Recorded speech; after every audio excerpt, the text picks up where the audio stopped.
যারা সাজানো গুছানো দেশ অসুন্দর করে ইতিহাস তৈরি করে, তারা মানুষের কাছে এলাও না। এটাই বাস্তবে। যারা অগুছানো দেশকে সাজায় গুছায়া মনের মতো মানুষের অন্তরে ঢুকতে পারে, তারাই সত্যিকারের মানুষ পরিচয় হতে পারে। আমি অতটুকুই জানি। দেখুন, সকলেই বলেন যে আপা অনেক ভাবেন।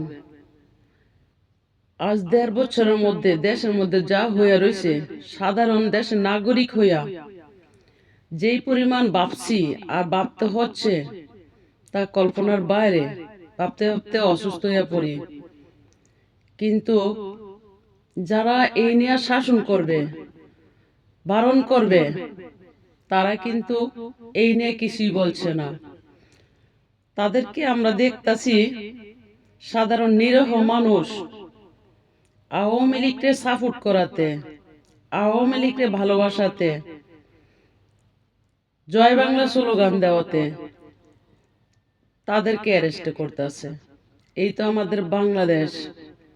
আরেক দিক দিয়ে আধিপত্য যারা বিস্তার করছে এই বাংলার জন্য, বাংলা পূর্ণবহল করছে, তাদের সাথে দিয়ে রাখছে আঙ্গুল। তারা দিচ্ছে যুদ্ধের ঘোষণা। তো এই দেশের মানুষ বাঁচবে কিনা? আমার তো মনে হয় না। কি আছে দেশটার মানুষের? কোথায় অস্ত্র শস্ত্র? এই হুঙ্কারে যারা বর্ডার গার্ড আছে, যে দেশকে পাহারা দিচ্ছে, দেশকে রক্ষার জন্য রাত দিন পরিশ্রম করে যাচ্ছে, তারা আছে পৈরাজ ঝুঁকিতে। আমরা জানলেও কিছু বলতে পারি না। কিভাবে বলবো যে মানুষরা যদি আমরা 10টা দেই, মানুষকে আমাদেরকে একটাও দিত না? অবশ্যই দেওয়ার শক্তি আছে। তো এই যে উড়াস্তুলি, এই নিয়ে কথা বললে তো বিপদ। আমারও তো ভয় করে। এই কথার কারণে নিয়ে আবার আমাকে নিয়ে বলে। আমার তো জান নিয়ে পারাবারি। ভালো মানুষ, কালকে শুয়ে রয়েছি, ডান হাত লাগতে পারি না। তো কি করব? বলার ভাষা আছে? কি বলবো? নিরীহ মানুষকে অত্যাচার নির্যাতন শেষ হচ্ছে না।